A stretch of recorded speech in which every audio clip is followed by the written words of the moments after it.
Department of Transportation pumalag sa sinabi ng isang commuter group na posibleng umabot sa 50 pesos ang pamasahe sa ilalim ng PUV modernization.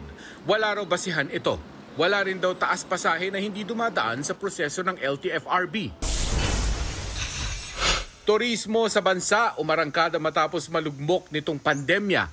Aabot sa 5.4 million foreign tourists ang dumating sa bansa noong 2023, lampas sa target na 4.8 million arrivals.